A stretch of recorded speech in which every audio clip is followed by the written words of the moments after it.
It's Makin Mondays, and I'm showing off my first 3-string cigar box guitar.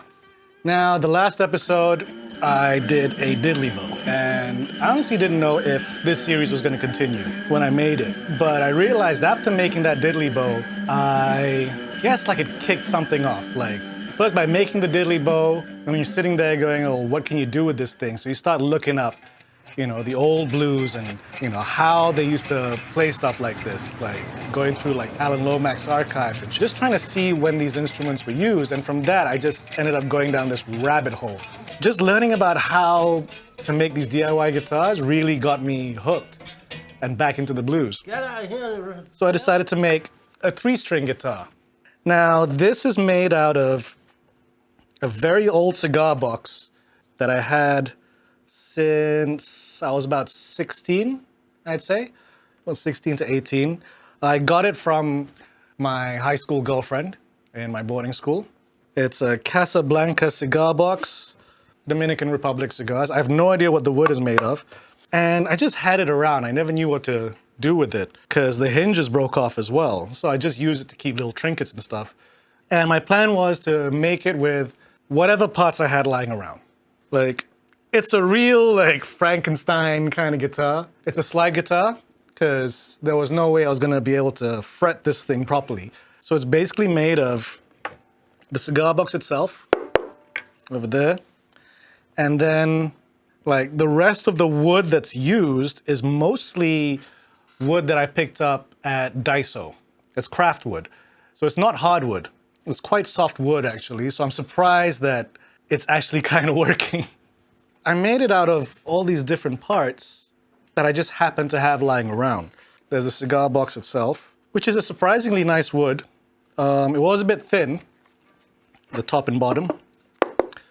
Like, the first thing I had to try and figure out is how I was going to shape this and where the bridge was going to be, how long the neck was going to be. So the neck itself is one long piece from here to here, like they sell it that long. And I basically just cut a notch over there so that I could put the tuning heads. And these are really old tuning heads from the Samick guitar that I modified. I bought a secondhand Samick guitar on Carousel, left-handed, and the tuning heads were just terrible, so I took them all out. So for this experiment, I thought, I'll try these out. So they're not even covered, as you can see at the back there. They don't hold tuning for long, but they managed to. And I just cut a notch there. I had to cut a little bit more of a notch on the side here just so the tuning heads could fit properly. And basically just drilled a hole that would fit this. And I didn't have the washers.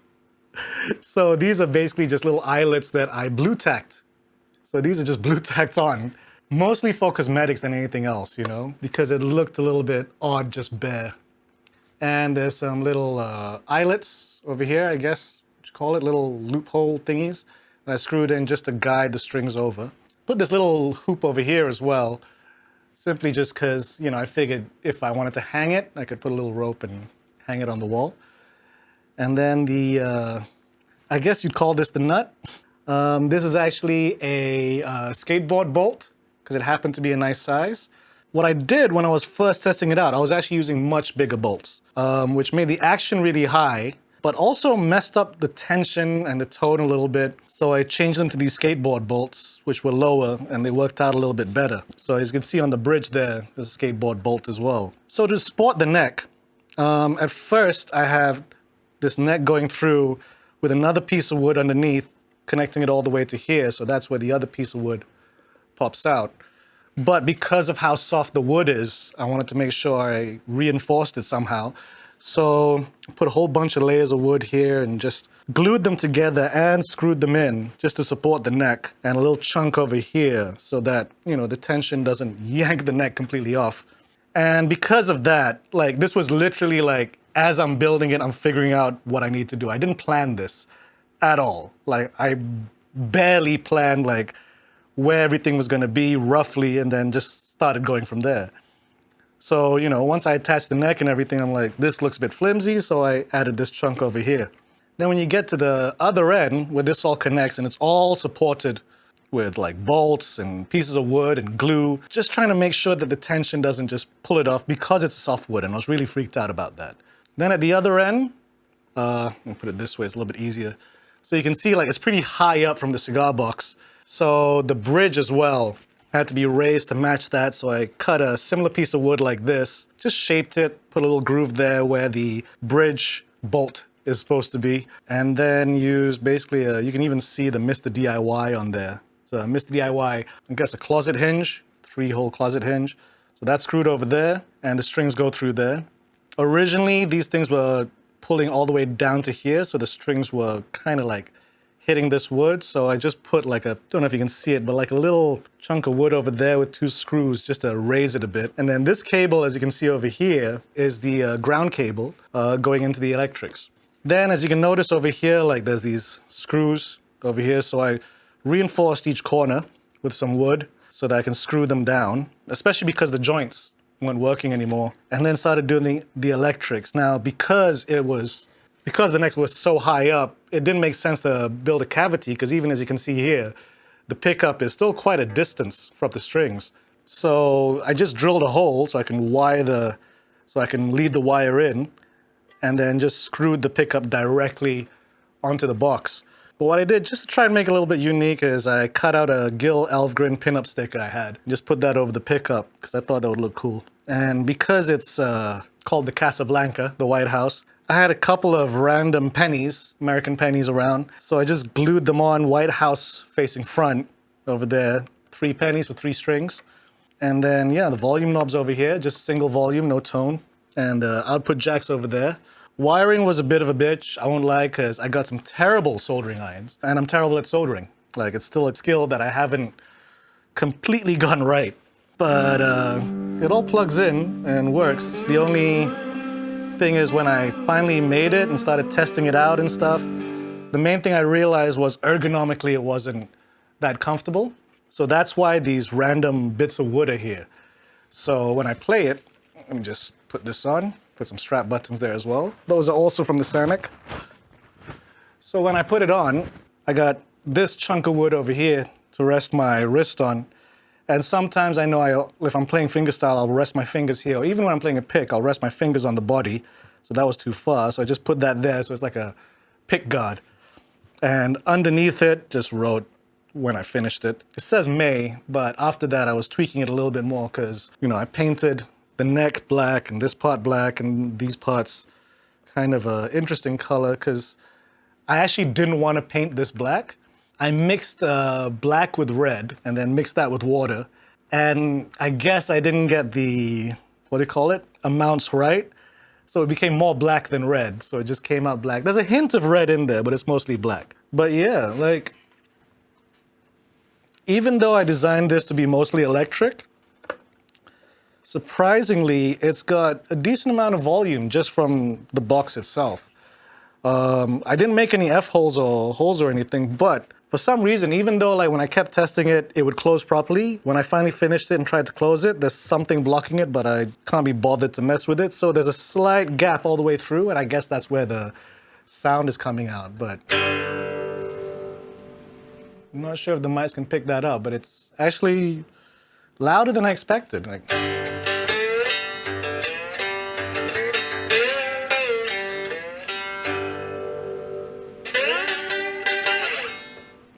not bad. It's tuned to Open G, and first I scored these fret markers with the soldering iron, but it was black on black, so I couldn't really see it that well. So then I painted it with red acrylic, which gives it a nice contrast, and also burnt some holes through here and added some red as well, so that, you know, I can see where I'm playing, because otherwise I'm just like playing it like that. But yeah, it actually,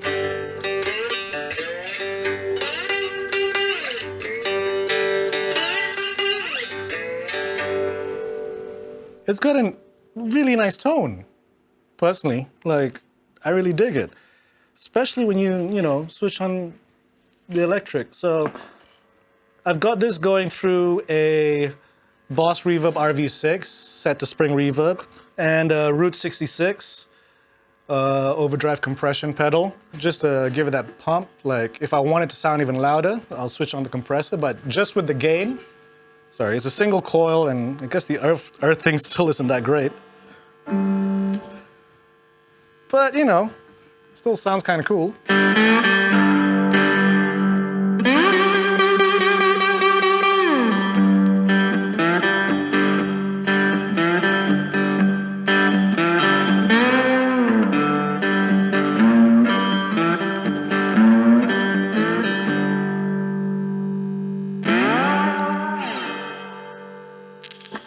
And one of the things I like, actually, is like when I first made it, I was worried, like, is the action too high? But if it was a fretted instrument, then yes, this action is way too high. But for slide, it's just super easy to play because the action's so high that you don't have to worry about how hard you press down. You don't have to worry about, what do you call it, fret buzz, because it's just... And you can kind of bend the notes just by pressing down, like...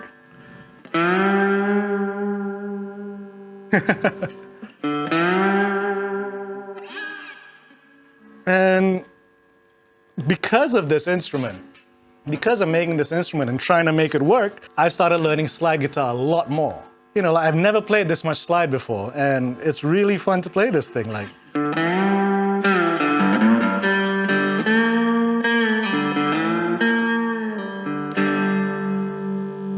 I haven't tried it in any other tunings yet, but so far open G is a fun tuning to play. It's very bluesy.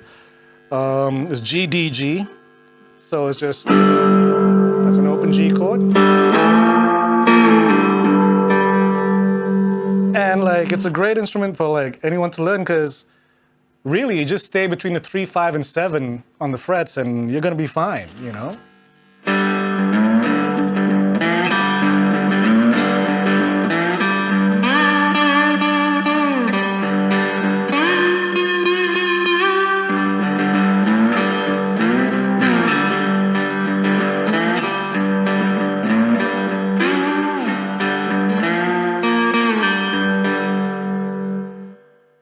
It's a really cool instrument to play.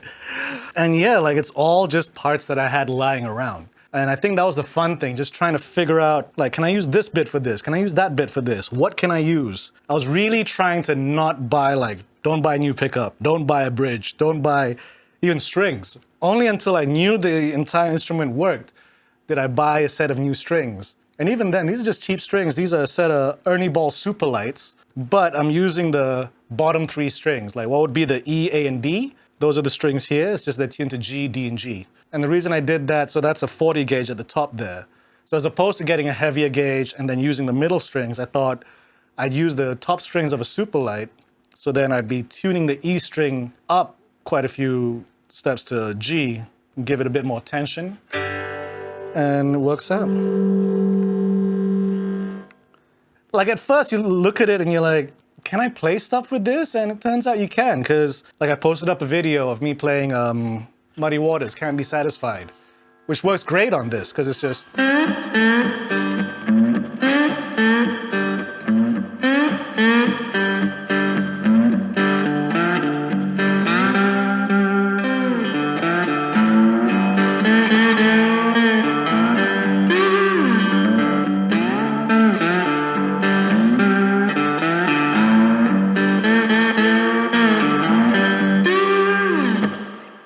You know, obvious one to play is basically the 3/5 riff, whether it's Bad to the Bone or I'm a Man.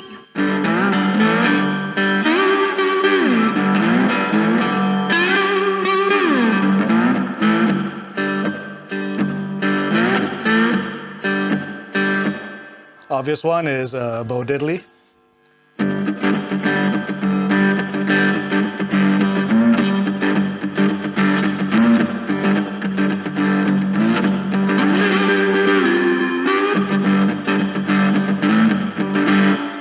There's just a whole ton of blues riffs, slide blues riffs, that revolve around those 3 strings, which work out great, because